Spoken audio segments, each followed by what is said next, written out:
Detalhes da receita do motor EA112 1.4 SS. Quer saber um pouco mais? Depois da vinheta.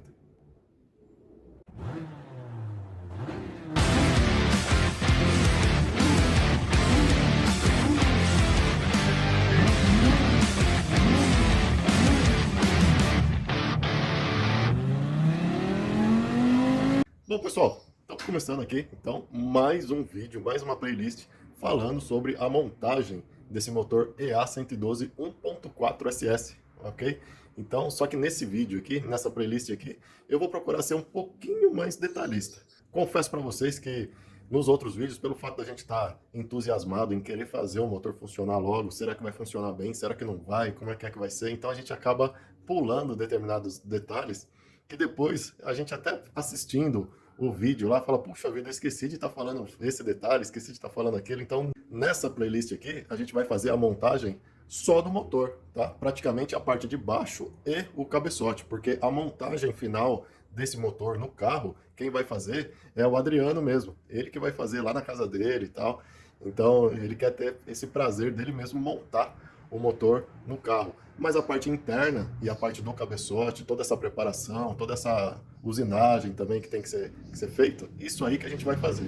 E é exatamente nesse ponto que muitos têm dúvidas, né? Então, se você tem dúvidas sobre esses detalhes, o que é que vai fazer, o que é que não vai fazer na parte interna, a biela, a bronzina, o cabeçote, a taxa de compressão, a junta também, que junta que é que vai colocar, se é mais grossa, se é mais fina, se é de fibra, se é de aço, tudo isso a gente vai estar falando detalhadamente. E com um upgrade, né? Porque lembra lá do que é que a gente falava nos últimos vídeos? O último projeto que a gente faz sempre é o melhor projeto. Por quê? Porque a gente vai aprendendo. A cada projeto que a gente faz, a gente aprende mais pouquinho. A cada projeto é mais um detalhezinho que a gente melhora. É mais um. E aí que os nossos motores, os nossos projetos de repotenciamento, a cada motor que a gente faz, vai ficando mais aprimorado, vai ficando mais robusto, enfim, vai tendo um resultado muito melhor, ok? Então, se você quer saber de tudo isso, fica atento aí, ó, fica esperto que nessa playlist aí, eu acredito que você vai, aquele detalhezinho que você tinha dúvida, possivelmente você vai ver aqui. E se por um acaso tiver alguma dúvida aí, cara, escreve aí no nosso vídeo, porque daí, de repente, a sua dúvida se encaixa em algum outro detalhe que a gente vai montar. E durante a montagem, a gente responde a dúvida que você colocar aí. Beleza? Então, vamos fazer essa parceria? Legal. Então, participa aí para a gente deixar essa receita o mais completa possível. Valeu? Então, vamos começar pelo bloco? Vamos lá. Bloco do motor, pessoal. Então, parece uma coisa simples, né? Ah, professor, é só o bloco aí e tal. Mas tem algumas dicas aqui para a gente estar conversando, né? A primeira delas é o estado de conservação dele aqui, ó. Ok? Então, se você desmontou um motor aí, cara, deixa o motor do jeito que ele tá aqui, ó. Ah, mas tá sujo, professor, tá tudo cheio de óleo e tal. Esse óleo aqui, ele funciona como uma proteção. É como se fosse uma pele, né? Uma película de proteção para não deixar o bloco oxidar. Então, deixa ele do jeito que ele está até mandar para a retífica.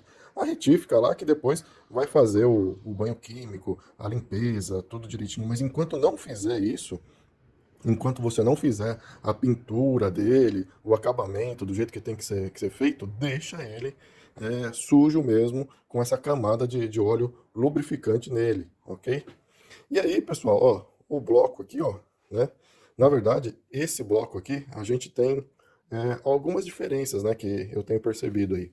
Então, os motores mais antigos aí, de 2000 e pouquinho, né, eles têm aí, eles não são abertos a parte do jet cooler, né, que depois, na hora que eu desmontar esse bloco aqui, ó, porque ele tá com os pistões ainda. Olha só, pessoal, o tanto de carbonização. Isso aqui, ó, é um motor original, tá? E rodou com o Adriano lá de forma tranquila. O Adriano, pelo que eu conheci ele aparentemente é um cara que acelera de boa, não é aqueles caras cupim de aço, não, tá? Salvo se eu tiver enganado aí, né? De repente a gente se engana de vez em quando, né? De vez em quando a gente fala, pô, o cara é sossegado, tá? De repente o cara acelera tudo e mais um pouquinho na hora que tá dirigindo. Não sair com ele dirigindo, né? Então, mas aparentemente é um cara tranquilo. E olha só o tanto de carbonização que teve nesse motor, tá? A gente vai analisar o cabeçote também, né? Possivelmente, boa parte dessa carbonização aqui se deve aos retentores de válvula, né? Esses motores sofrem bastante com retentor de válvula que deixa passar óleo, ok? E uma diferença que tem dos modelos mais antigos para os modelos mais novos é justamente o jet cooler, né? Na hora que eu desmontar lá, eu vou mostrar. Ah, esses modelos mais antigos não tem jet cooler, ok? E os pistões são mais parrudos, é aquele pistãozão mais alto e tal, justamente porque não tem o jet cooler para refrigerar, né? Então a montadora reforçou na parte do pistão, porque não trabalhava com jet cooler. Conforme foi evoluindo esses motores, a montadora resolveu colocar o jet cooler e diminuiu a quantidade de material dos pistões, ok? Então, o pistãozinho mais novo, né? Acho que eu vou até pegar aqui para vocês verem, ó. Então, pessoal, ó, deixa eu mostrar para vocês aqui, então. O que que acontece? Olha só a diferença dos pistões, ok? O pistão que usa o jet cooler, esse aqui é um dos mais modernos. Olha só o tamanho da saia dele. E olha só um dos primeiros pistões que usa o mesmo bloco, tá? Sem o jet cooler. A diferença do tamanho da saia, da... Justamente por quê? Porque, meu, tinha que reforçar devido a... Você tem que, pela saia também, o pistão troca calor com a parede do cilindro, tá? Então, o que que acontece? Esse aqui, como tem uma saia menor, ele vai trocar menos calor. Por outro lado também, esse aqui, ó, ele tem a vantagem de ter uma área de atrito menor. Então, esse mais moderno, um dos motivos do motor ser mais potente é porque ele gera menos atrito, tá? Então, a montadora, ela fez o quê? Meu, a gente tem que diminuir o tamanho do pistão, tem que aumentar a potência com essa mesma cilindrada aí, porque a gente quer desfrutar do imposto lá, né, certo? Então, do desconto de IPI. Então, o que que é que dá para a gente fazer? Para a gente ficar dentro da lei e ter mais potência? Pô, tem que diminuir o tamanho do pistão. Mas se diminuir o tamanho do pistão, vai acontecer o quê? Vai dar o pistão pode quebrar, pode amassar a saia e tal, vai dar superaquecimento, o motor vai começar a grilar, enfim, pode acontecer várias coisas, né? O que que a gente pode fazer para não deixar acontecer isso? Coloca o jet cooler. E aí eles colocaram o jet cooler para o óleo, justamente para o óleo passar pela cabeça do pistão aqui e refrigerar o pistão, ok? No nosso caso, como a gente vai usar o pistão da CB400, olha só, é um pistãozão bem mais robusto, ok? Beleza? Olha só a diferença, né? Vou colocar aqui, ó. Olha só a diferença. Se esse aqui já era grande, o da CB400 é maior ainda, ok? Então, o que que acontece? Esse pistão aqui não necessita do jet cooler, até porque ele já tem todos esses furinhos aqui para passar o óleo, para lubrificar o pino, enfim, é um projeto diferente, de uma geração diferente, ok?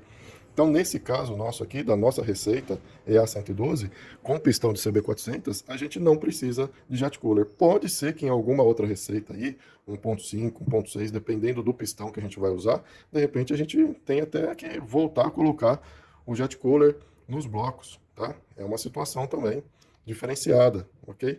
Mas, no momento, é isso que ocorre. Então, pessoal, o que que acontece?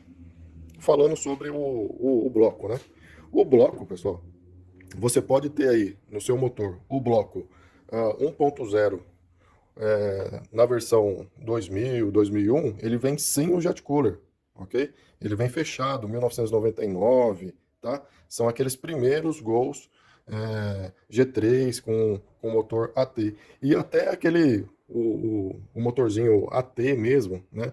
O 8 válvulas, que usa esse pistãozão grande, ele não tem o jet cooler, tá? Então fica atento aí, fica esperto nesse detalhe, tá? Lembrando que para os nossos projetos 1.4 a gente costuma, com pistão de CB400, a gente costuma fechar todos os jet coolers. Mais um detalhe importante aí que o pessoal também vive perguntando e tal, né? Sobre a bomba de óleo. Ah, professor, e a bomba de óleo desses motores, como é que são e tal? É a mesma bomba de óleo? Pessoal, por incrível que pareça, é tudo a mesma bomba de óleo, tá? Esses motores, tanto 1.6 também, tá? todos eles montam com a mesma bomba de óleo, com exceção do da primeira geração, que tem uma corrente, né? É um outro virabrequim. Todos eles usam essa bomba de óleo aí, ok? Então, inclusive, aqueles que usam a bomba de óleo com corrente, né? Eu preciso dar uma conferida. Mas é quase que certeza que, se for o mesmo bloco, se for o mesmo jeitão assim, é possível também passar ele para 1.4, se for o mesmo desenho desse bloco. Talvez a furação de fixação aqui tenha que fazer rosca, né? Nesses outros blocos mais antigos, em algum ponto. Talvez, tá? É que eu nunca peguei um bloco desse, bem antigão, para estar dando uma olhada. Os carros que chegam aqui e os motores que chegam para a gente estar fazendo, eles são relativamente mais novos, ok? Então, pelo fato de eles serem mais novos, todos eles já são com essa bomba de óleo aí que, vamos dizer assim, é universal para esses motores EA111, tá? Bomba d'água. Bomba d'água também, tá? A bomba d'água também é praticamente universal. Existe a diferença da bomba d'água, né, original, que tem umas palhetas de aço inox, né? Então, pessoal, ó, as bombas d'água, né?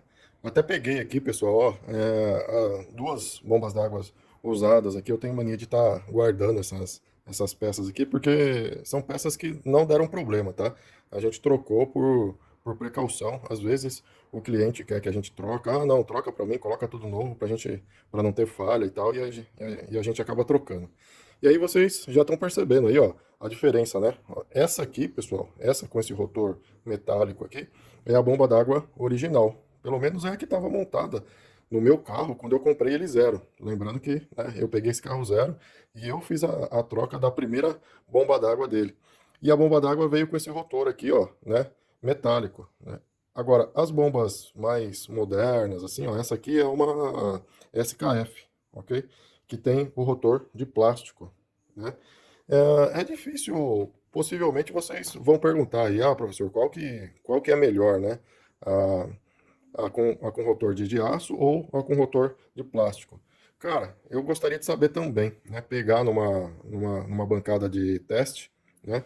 E ver qual que é a vazão dessa bomba e quanto de torque que ela consome, ou seja, tanto de potência que ela retira do motor, porque lembrando que a bomba d'água, ela tem que ser não só eficiente no bombeamento do líquido de arrefecimento. A bomba d'água tem que ser eficiente no sentido de tirar a menor quantidade possível de torque do virabrequim, né? Porque a correia dentada vai estar sendo acionada pelo virabrequim, que vai estar acionando a bomba d'água. Então, quanto menos potência, quanto menos torque a bomba d'água conseguir tirar do motor e mais vazão, né, e mais movimentação de líquido de arrefecimento ela tiver, melhor, tá? Agora, qual das duas que tem essa performance? Só com uma bancada, só o pessoal que é da engenharia mesmo, que é top de engenharia, que colocou isso numa bancada para falar pra gente. Tá aí um vídeo bacana que eu gostaria de tá vendo, tá? Às vezes, os fabricantes aí ficam tão assim, preocupados com marketing, com isso, com aquilo. E, cara, o marketing nada mais é do que passar a informação detalhada de como o porquê que a bomba d'água que tal fabricante produz é mais eficiente do que a outra bomba d'água que o outro fabricante também produz. Essas aí são informações que eu gostaria de saber também. Um outro detalhe do bloco aqui também, pessoal, é em relação ao retentor traseiro, né? O retentor do volante. No caso desse retentor aqui, esse motor aqui é um 16 válvulas com distribuidor, ok? Então ele usa aquele retentor um pouco mais barato, né? Vamos dizer assim, mas esses retentores traseiros aqui, dessa geração de motor para cá, o preço dessas peças aumentou significativamente, né? Antigamente você só comprava o retentor mesmo e tal, e pronto. Hoje não, hoje você já compra a carcaça toda. Ah, mas é um produto especial, TFSE. É uma sigla lá, TFSE, com Teflon, com não sei o que, com isso, com aquilo, legal. Justamente eles fizeram com esse material para aumentar a eficiência do motor, né? Porque, para quem não sabe aí também, vou reforçar, né? Parece que não, mas a borracha do retentor, ela pressionando o virabrequim, ela tira potência também. Quanto mais ela aperta o virabrequim, mais potência ela tira. E nessa direção, os fabricantes estão cada vez desenvolvendo outros materiais, né, que dão o mesmo resultado de vedação com menos atrito, ok? Então, esse retentor aqui é aquele que não vai o sensor de rotação, justamente porque ele tem isso no distribuidor, tá? É um motor um pouquinho mais antigo, ok? Então, esse retentor aqui é diferenciado, mas a gente tem também o outro retentor, né? Aliás, eu montei no Frank um retentor Xing Ling, né? Da China lá, porque era um protótipo e tal. E, cara, tá funcionando. Pelo menos pro motor ficar parado aqui, ó, nessas aceleradas que a gente deu com ele aqui dentro da garagem, pelo menos para isso, ele não vazou. Tá certo que, assim, foi muito pouco utilizado, né? O certo é você andar com o carro pro óleo movimentar dentro do bloco, o óleo ser jogado em cima do retentor mesmo, para ver se ele vai dar uma vedação perfeita. Mas por enquanto está funcionando. Eu pretendo continuar utilizando ele, né? Até nessa desmontagem aí, conforme for. Se o aspecto dele eu vou desmontar com todo cuidado, né? Se ele continuar legalzinho, eu vou montar ele no mesmo virabrequim para ver se ele continua dando uma vedação perfeita e aí a gente vai conversando. Por enquanto, está funcionando, tá? É um retentor de R$ 150. Preço bem diferente aí do praticado aí pelas marcas famosas, né? Nada contra porque os caras também fazem um trabalho fantástico, tá? Mas, enfim, né? Para nós aqui, pobres mortais, o preço faz uma diferença significativa. Vamos ver se vai continuar vedando e dando resultado bacana também. Uma outra coisa interessante, pessoal, que é bom a gente estar conversando aqui também, é sobre a furação de fixação da caixa de câmbio aqui, ó, né? Essa furação, ó, são 4 pontos de fixação, né? E aí, vários inscritos aí, né? Principalmente o pessoal que entra no canal agora, uma das coisas que eles falam é sobre o bloco da Kombi, sobre o bloco 1.6, que olhando aqui, ó, a parte de cima, até o tamanho da junta também, o tamanho externo, tá? É muito parecido, né? Então o pessoal fala assim, puxa vida, não dá para pegar o bloco da Kombi e o bloco 1.6 e colocar no golzinho. Infelizmente não é plug and play, tá? Por quê? Porque essa distância aqui, ó, essa distância aqui, eu logo quando peguei, eu falei, nossa, vai dar certinho, porque essa distância da caixa de câmbio é igualzinha, né? Desse ponto A aqui até o ponto B. E aí, na hora que você coloca lá, você fala, nossa, vai funcionar perfeitinho. Mas aí, o que que acontece? Na verdade, essa distância aqui, ó, pro eixo piloto é diferente. Então, a caixa de câmbio no bloco 1.6, essa furação fica um pouco mais para cima. E aí não casa direito o centro do eixo piloto. Então, já começa aí o desafio por essas duas furações aqui, tá? Tá certo que tem material aqui, dependendo do jeito que você pensa aí, né? Dá para furar mais para cima aqui, ó.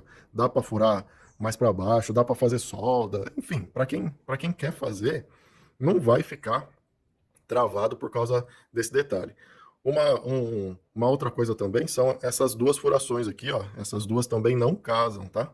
Então, assim, praticamente, você vai ter que fazer aí os 4 furos, né, no bloco 1.6 ou então no bloco da Kombi para conseguir fazer essa montagem do bloco, né, com a cilindrada maior no câmbio do Gol, tá? Mais uma vez, reforçando aí, né? Dá para fazer? Dá para fazer, mas tem esses detalhes aqui, ó, esses detalhes dessa furação aqui, você vai ter que se virar aí. Se você é bom de solda, não tem medo de ficar soldando ferro fundido, mexendo com essas ligas aí, meu, vai embora, tá? Tem algumas pessoas aí que eu já conversei pelo WhatsApp, pelo YouTube mesmo, e o pessoal andou fazendo. Não são muitos não, hein? São raros, né? Mas tem o pessoal aí que faz sim. Um outro detalhe, pessoal, são os números de identificação do bloco, tá? Então aqui, ó, se vocês podem ver aqui, ó, a gente tem aqui o número, né? Ó, 020699, né? Precisaria confirmar para ver se esses números realmente aqui, ó, tem a ver com a data de fundição, certo? Pode ser que tenha a ver, né? Dia 2/6 de 1999. Aliás, o ano desse carro aqui, se eu não me engano, é 99 ou 2000, alguma coisa assim, tá bom? Então, tá rodeando aí, ó, a data de fabricação do carro, tá? É óbvio que a data de fabricação do bloco sempre é um pouquinho antes, né? E tem esse logotipo aqui, ó, se eu não me engano, é da ThyssenKrupp, né, que é uma fundição, né? E aí esse número 148 é 3, é isso mesmo? É 3. Então, provavelmente esse aí corresponde a alguma especificação da liga, tá? Aliás, pessoal, essa liga aqui, ó, trocando ideia também com vocês, entrando em mais esses detalhes, né, que normalmente a gente passa batido, né? Esse bloco aqui, ele é fundido com um ferro fundido ligado, que a gente fala, tá bom? E o elemento de liga, né, segundo informações, leituras técnicas aí que a gente tem, é o titânio, tá bom? Ah, o titânio, professor, o titânio, sabe aquele material do- da armadura do Homem de Ferro? É, exatamente, tá? Mas titânio não é caro? Sim, titânio é extremamente caro. Só que no mundo da fundição existe um fenômeno invisível, tá? Esses aí são informações técnicas invisíveis, que a maioria dos pobres mortais aí, que não tem condição de estar fazendo curso técnico e tal, acaba ficando sem entender esses detalhes que são importantes também. Mas agora com o YouTube a gente conversa e passa essas informações também. O titânio, pessoal, para vocês entenderem de maneira bem fácil aí, é mais ou menos, ele se comporta que nem pimenta num prato de feijoada, tá? Você pode ter um prato de feijoada enorme lá. Dependendo da pimenta, se a pimenta for bem forte, você coloca 2 gotinhas e muda completamente o sabor da feijoada.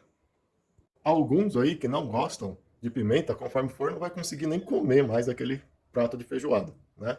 Porque realmente fica bem acentuado. O titânio é a mesma coisa em relação às propriedades mecânicas do bloco, tá? Então, quando você coloca uma pitada de titânio na liga de fundição, lembrando que esse ferro fundido estava derretido, tá? Parecendo lava vulcânica, assim, é uma coisa bem louca, é uma coisa bem legal. Eu que já trabalhei com fundição, fiz curso técnico nessa área, a gente, né, fundiu peças de ferro fundido cinzento, ferro fundido nodular e tal, então é muito bacana você ver, assim, de perto, né?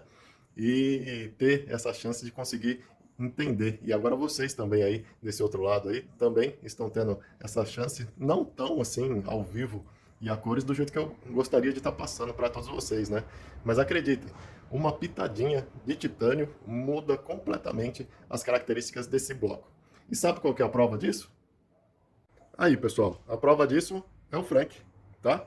Todos esses 15 mil quilômetros que ele rodou, eu desmontei o bloco. Se você não viu ainda, olhe lá o vídeo da análise do bloco e você vai ver que o bloco continua íntegro depois de 15 mil quilômetros, acelerando tudo que dá e mais um pouco, tá? Uma outra prova disso também é que o pessoal da retífica costuma chiar, costuma entortar o nariz aí para abrir o cilindro, né? E aliás, uma outra prova disso também é justamente essa diferença que a gente faz aqui, né? Que ele passa de 67,11, o diâmetro original standard, né? Para a medida de 70,5. Começa com 70,5, que é a medida standard da CB400, tá? Começa com 70,5 e vai até 71,5, né? Então dá para você fazer as contas aí de quanto de parede que sai de cada lado, né? Ó, 67 para 71 dá, 4 milímetros e meio. Então, ó, dividido por 2, dá 2 milímetros de cada lado e ainda fica com resistência, né?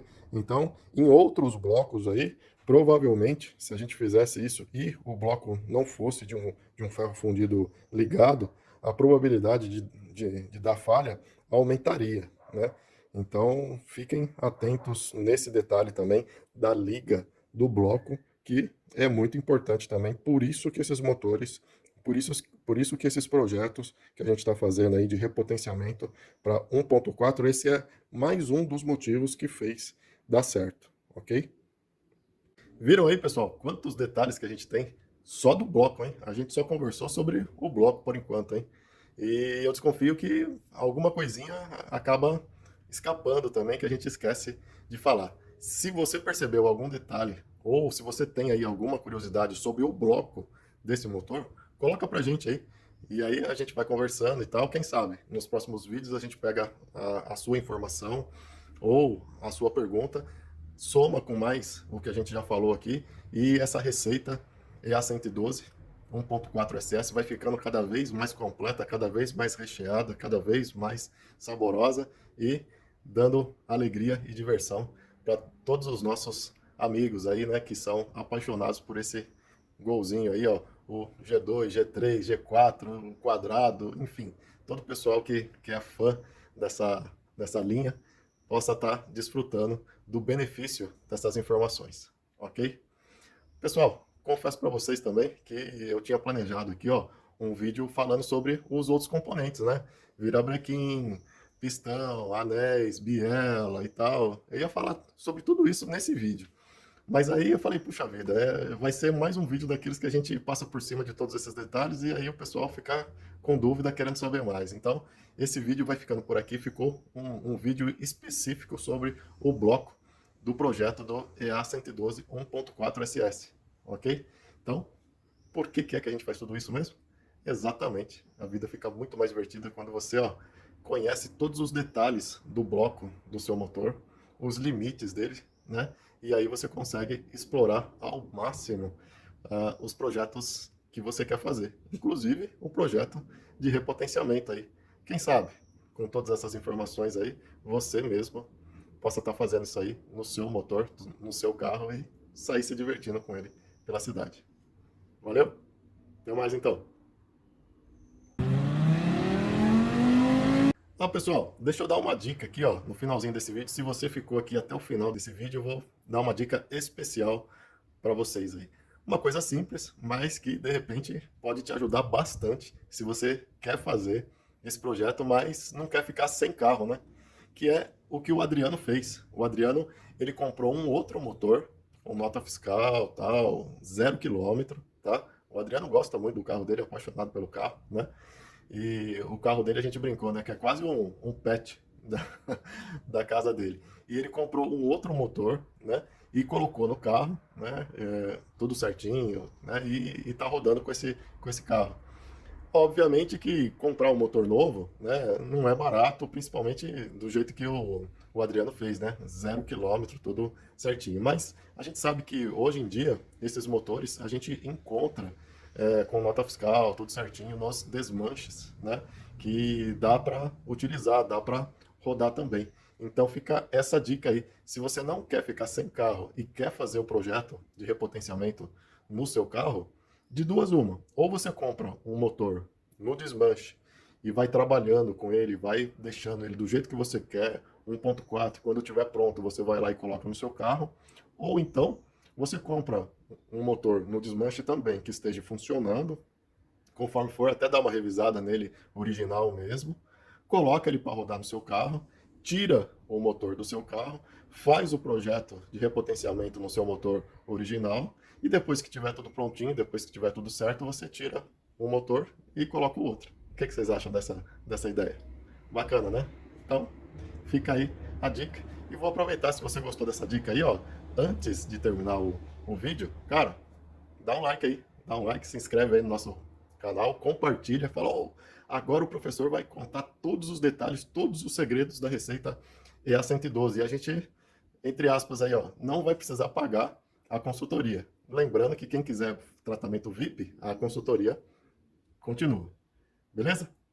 Fui. Até mais.